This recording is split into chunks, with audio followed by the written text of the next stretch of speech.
Salut les gens, c'est Akage, j'espère que vous allez bien. Après avoir parlé de Burger King lors de mon épisode pilote de l'histoire des logos, j'ai décidé de vous parler aujourd'hui du géant des fast-food, McDonald's. Même si Burger King reste un concurrent sérieux à McDonald's, l'enseigne au célèbre M doré est bien le vrai roi ici et reste indétrônable. Vous vous demandez d'où vient le célèbre M doré? Vous êtes au bon endroit. Allez, c'est parti! L'aventure McDonald's commence en 1937 avec Patrick McDonald dans la ville d'Arcadia en Californie.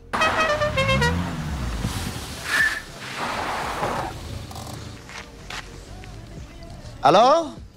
On n'attend pas Patrick? Notre ami Patrick lance le tout premier restaurant de type Burger Grill avec le concept d'être ouvert en continu et de servir ses clients en quelques minutes. À cette période, il n'existait que ce restaurant et notre ami Patrick gère bien son affaire tout seul. Il s'agissait à l'époque d'un simple stand appelé The Airdome. L'affaire marche tellement bien que seulement 3 ans plus tard, ses fils, Richard et Maurice McDonald, que l'on considère d'ailleurs comme les vrais créateurs de la franchise, décident de reprendre l'affaire de leur papounet et d'en faire une vraie enseigne. Décidément, avec Patrick, Richard et Maurice, il y a de sacrés prénoms dans la famille. C'est donc en 1940 que l'enseigne avec le nom McDonald's est officiellement créée, qui, comme vous en doutez, prend le nom de famille de ses créateurs. Finalement, c'est une chose qui est assez courante, me direz-vous. Niveau logo, il n'y en avait pas vraiment à l'époque, mais la première version que l'on peut retrouver en archive montre un logo typographique noir simple. La mention Famous Barbecue permet à l'enseigne de gagner en crédibilité. En 1948, le logo est revisité. On décide de mettre des typographies blanches bien visibles sur fond noir. De cette manière, les automobilistes qui passent à côté voient l'enseigne de loin. Mais surtout, on lit d'abord le prix, 15 cents, puis en deuxième le mot hamburger, et seulement en troisième le nom McDonald's. Avant de jouer sur l'identité de marque, la stratégie était d'abord d'attirer de nouveaux clients en mode « Hey, regardez, on fait des burgers à seulement 15 cents !» La hiérarchisation des éléments en graphisme, c'est vraiment important. C'est à cette période que McDo repense et optimise sa façon de faire, comme par exemple passer de la vaisselle en dur à de la vaisselle jetable en carton, mais aussi en passant un système de commande par guichet pour les clients qui est beaucoup plus pratique. Année charnière pour McDonald's, nos deux frères cherchent à marquer les esprits et croître leur renseigne. Ils s'entourent de professionnels, architectes, marketeurs, afin de trouver de bonnes idées impactantes. C'est ainsi qu'entra en jeu Ray Kroc, un entrepreneur marketeur qui avait senti le bon filon et les aida à vendre et faire grandir leur renseigne, notamment en leur proposant de franchiser leur restaurant. Cette même année, les frères McDonald demandent à un architecte, Stanley Clark Meston, de concevoir un bâtiment original, lumineux et marquant. C'est ainsi que dans la ville de Phoenix en Arizona, le tout premier restaurant avec des arches dorées vit le jour. Je pense que maintenant, certains d'entre vous commencent à comprendre d'où vient le célèbre M jaune de McDo.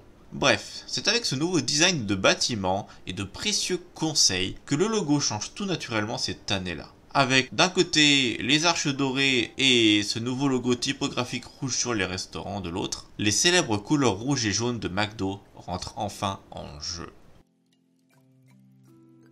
Les Golden Arches, qui ont été designés sur les restaurants il y a quelques années de cela, arrivent enfin sur le logo et donnent un M avec un certain angle coupé par une ligne inclinée. Contrairement au logo que l'on connaît tous, les pattes intérieures étaient à l'époque croisées. La ligne inclinée, elle, symbolise tout simplement le toit incliné des restaurants. Ce logo est un premier pas vers le célèbre désormais M qui a déjà les couleurs emblématiques jaune et rouge de la marque.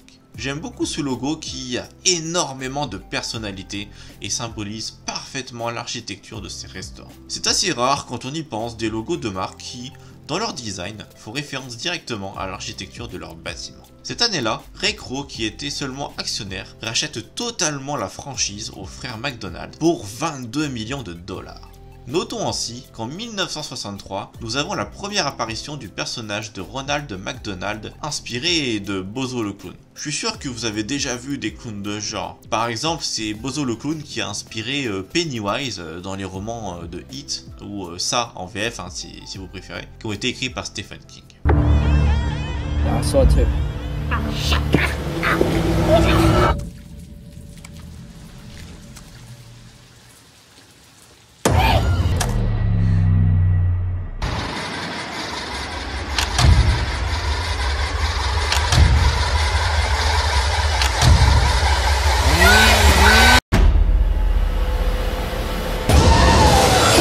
Oups, je suis désolé pour le jumpscare, je sais qu'il y en a qui m'ont détesté à cause de ça, je suis vraiment navré. Bon allez, on reprend. Quelques années plus tard, en 1967, c'est la création du Big Mac, qui existe encore aujourd'hui et reste le burger signature de McDo, encore très populaire. Jusqu'à présent, McDonald's n'existait qu'aux US et au Canada. L'ambition de Ray Kroc était d'exporter ses restaurants partout dans le monde.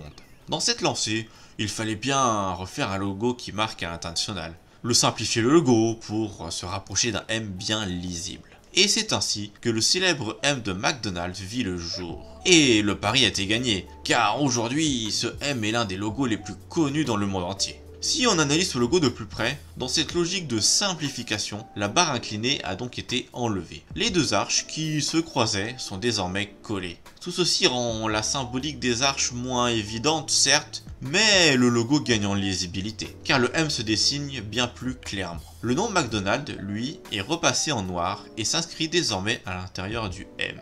Il est intéressant de noter qu'ici le nom n'est pas centré, première patte de l'arche n'est ainsi plus coupée et la patte du milieu met le D de Donald en avant. En 1975, le logo est revisité. Le rouge, qui avait disparu en 1968, revient en force en devenant la couleur de fond principale et faisant bien ressortir le M. Tout logiquement, le nom McDonald's passe en blanc pour bien contraster avec le reste. 1975, c'est également l'année de lancement du McDrive. Et oui, dès les années 70, on pouvait déjà aller chercher son McDo en voiture. Quelques années plus tard, en 1979, c'est la création du célèbre Happy Meal qui ravit encore aujourd'hui les enfants du monde entier, et tout cela depuis des décennies. On peut noter que dans cette vague d'internationalisation, le tout premier McDo en France ouvre ses portes à Strasbourg. 30 ans plus tard, l'enseigne McDonald's est tellement présente dans le quotidien des gens qu'il n'y a même plus besoin d'écrire le nom de la marque. Le M se suffit désormais à lui-même, le nom McDonald's est donc supprimé du logo principal. 2003 est une année marquante pour McDo, car c'est là que le célèbre slogan I'm loving it fait son apparition. En France, on le connaît plutôt traduit en mode c'est tout ce que j'aime. Ce que vous ne savez probablement pas, c'est que ce slogan I'm loving it a été réalisé en partenariat avec notamment Justin Timberlake, qui en a fait une chanson. La preuve, on reconnaît très bien le célèbre jingle sonore de McDo dedans.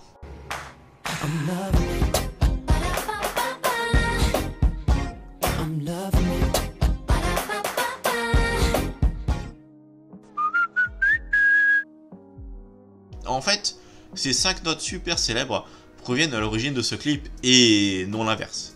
Il faut donc remercier le rappeur américain Pusha T, en fait, qui est le vrai créateur à l'origine de ce jingle, et non Justin Timberlake, même si c'est le chanteur. Même si à la base, le M en or s'inspire de la structure des bâtiments des années 60, comme on a dit plus tôt avec les enjeux dorés, ce M s'est enrichi en termes de symbolique et signification. Pour commencer, avec les couleurs, le jaune rappelle bien sûr les arches, mais aussi il symbolise la prospérité, l'argent. Je vous rappelle qu'on parle de couleur or à la base, mais aussi l'optimisme et la bonne humeur. Le rouge, lui, attire l'œil et suscite l'appétit. En fait, ce logo fait penser à la bouffe de fast-food. Le M jaune pouvant représenter 2 frites courbées et le fond rouge une marque de ketchup. Cette histoire de couleur qui rappelle les aliments, j'en ai déjà parlé dans l'épisode avec Burger King. De manière plus subtile, certaines personnes affirment que la double arche ferait aussi référence aux frères McDonald. Ce qui est fort aujourd'hui avec McDo, c'est que la marque est tellement ancrée dans l'esprit des gens qu'il n'y a même plus besoin d'écrire le nom. Juste un M jaune qui apparaît et hop, on reconnaît tout de suite la marque. Peu de marques peuvent se permettre de faire ça. encore plus impressionnant, c'est qu'ils sont reconnaissables même sans utiliser ni nom, ni logo, ni aucun texte. Et ça, ils en ont bien conscience, car ils ont même déjà lancé des campagnes de com avec juste une image de frites ou de burger sans rien d'autre sur l'affiche. Et bah ça, en un coup d'œil, on reconnaît quand même la marque. Quelle autre marque dans le monde peut se permettre ça? Peut-être Coca, peut-être Apple, mais c'est tout quoi. 2009 est une année importante dans la communication et l'identité de l'enseigne. Déjà, c'est l'arrivée du célèbre slogan « Venez comme vous êtes ». Une campagne qui a marqué les esprits étant donné qu'elle utilise des personnages très connus de la culture geek. J'imagine même pas les négociations passées auprès des ayants droit afin de pouvoir utiliser des personnages aussi célèbres dans leur pub. Pour Dark Vador ou King Kong, ça va. McDo, ils sont potes avec Disney et la Warner, mais pour avoir eu Sangoku avec les Japonais par exemple, bah ça a été très inattendu de leur part. Aussi, fait assez marquant, en France depuis 2009, le logo abandonne son rouge, remplacé par un vert sapin. Mais sachez que ce changement ne s'applique pas dans tous les pays. Aux US par exemple, McDo arbore encore son rouge flamboyant. Une sacrée prise de risque quand on sait que les gens se sont habitués au rouge depuis de nombreuses décennies. Forcément, quand le logo est passé en vert, ça a suscité de vives émotions chez les gens. Car en effet, on pense tout de suite à l'écologie, qu'on voit du vert. Pourtant, McDonald's France officiellement nie avoir choisi le vert pour des raisons purement écologiques. Officiellement, ils ont annoncé avoir pris ces décisions pour que le restaurant se fonde davantage dans le décor urbain, qu'il soit moins tape à l'œil, en utilisant aussi notamment des matériaux comme le bois, la pierre, en gros pour donner un aspect plus naturel à leur restaurant. Ouais, perso, moi, j'y crois moyen. J'y vois encore là une tentative de greenwashing, de se donner une belle image avec la conscience écologique qui se développe de plus en plus depuis ces dernières années. McDo, même s'ils font des efforts, je pense pas qu'ils soient les mieux placés pour faire vendre de l'écolo. Bref, sujet à débat, passons. Je voulais aussi vous montrer rapidement comme quoi ces dernières années, McDo se place aussi comme un génie du marketing avec des utilisations de son M très variées, intelligentes et originales. En 2020 au Brésil par exemple, le logo qui a été modifié temporairement avec des arches séparées a permis de symboliser la distanciation sociale en tant que Covid. Mais aussi, par exemple, des campagnes pour montrer l'ouverture de nuit avec par exemple l'utilisation du M jaune en tant que source de lumière. Et autre exemple encore plus fort, en fait en utilisant le miroir des arrêts de bus pour faire apparaître le logo en entier. Et le logo ainsi lisible seulement dans le reflet de la vitre du génie. Une autre utilisation aussi pertinente pour promouvoir leur service à emporter en utilisant les anses jaunes du sac. Avec tous ces exemples, on voit bien que McDo maîtrise totalement l'utilisation de son logo. Bref, je voulais vous montrer aussi qu'avec un logo en apparence simple, avec de bonnes idées, on peut le décliner de 1001 façons. Même avec la qualité discutable de ces burgers, perso je suis plutôt Team BK, on ne peut nier que l'identité très forte du M de McDonald's, couplée à une communication maîtrisée, ont permis à McDo de se hisser aujourd'hui en tant que leader mondial du fast-food.